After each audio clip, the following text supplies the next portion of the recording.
it seems like the sample size is getting bigger with Wiggins and what he's giving you on a nightly basis. Just, I mean, how much did you need him tonight, and what did you see from him out there?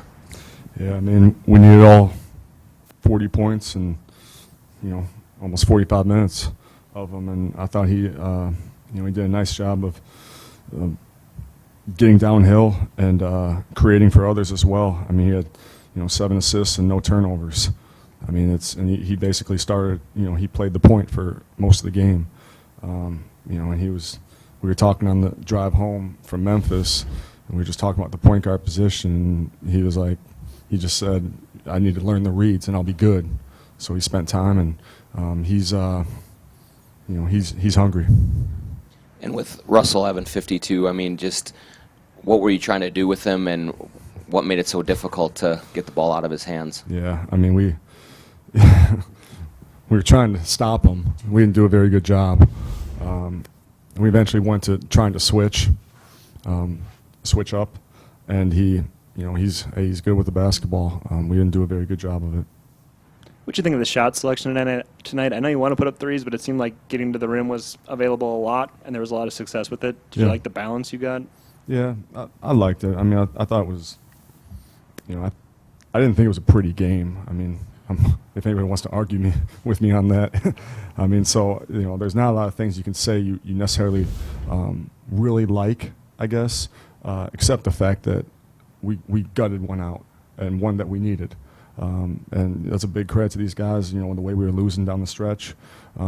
We kept fighting, and then, to tough it out in overtime, give them a lot of credit.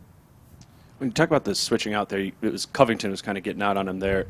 Is that something that you can make happen, or do they kind of have to involve him in the play? How do you get him to be the guy on Russell? Yeah, you got to involve him in the play is the thing. Unless they have to. Yeah, unless they're running up on the same side, and they're smart. The league is smart. They know if Cove is on the same side as, say, Cat, and they sprint up into a pick and roll, that Cove is going to jump out so he can switch it.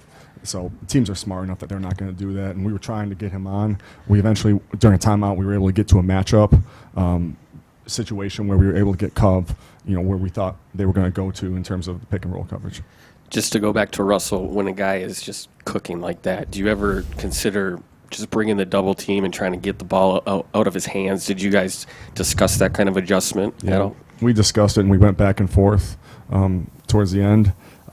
We ultimately opted not to, because we wanted to try to get to a switch where we could keep a blue shirt on a white shirt and not commit to the ball and open up, because they had other 3-point shooters on the court. That was where we wanted to go, and it worked a couple times, but ultimately I'm not very happy with it.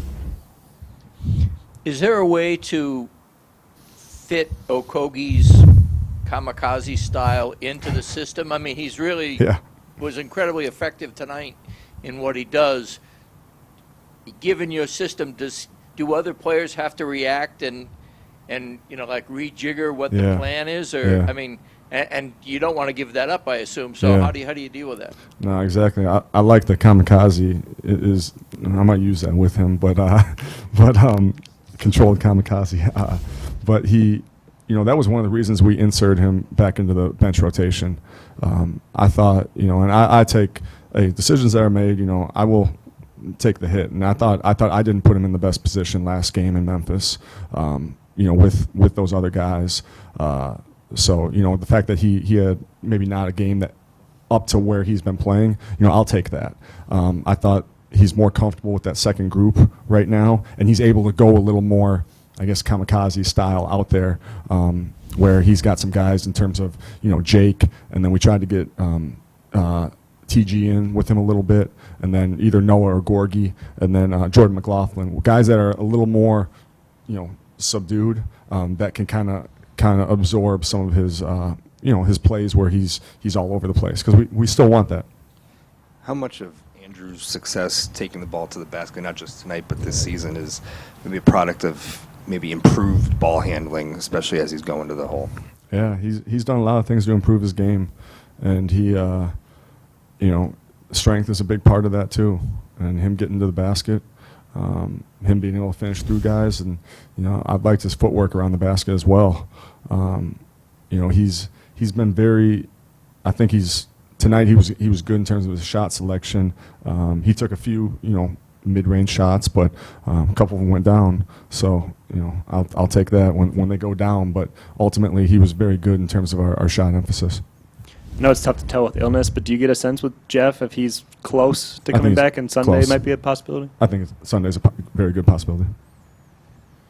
With Andrew and going to that mid-range game, are you more comfortable with him taking those once he's kind of been rolling, getting to the rim and behind the line? It seemed like he kind of went to that later today. If I'm comfortable with him taking them, it would be during that situation. That'd be where I'm most comfortable. Now, I don't know if I'd still say I'm comfortable because, breaking habits, you got to break habits. And, he lived heavily in the mid-range for a number of years. And, we just really think that, his effective field goal percentage will jump and if he just sticks to the shot values. And we've been seeing some of that, but the credit goes to him, the way he's accepting that and the way he's really trying to implement it on the court.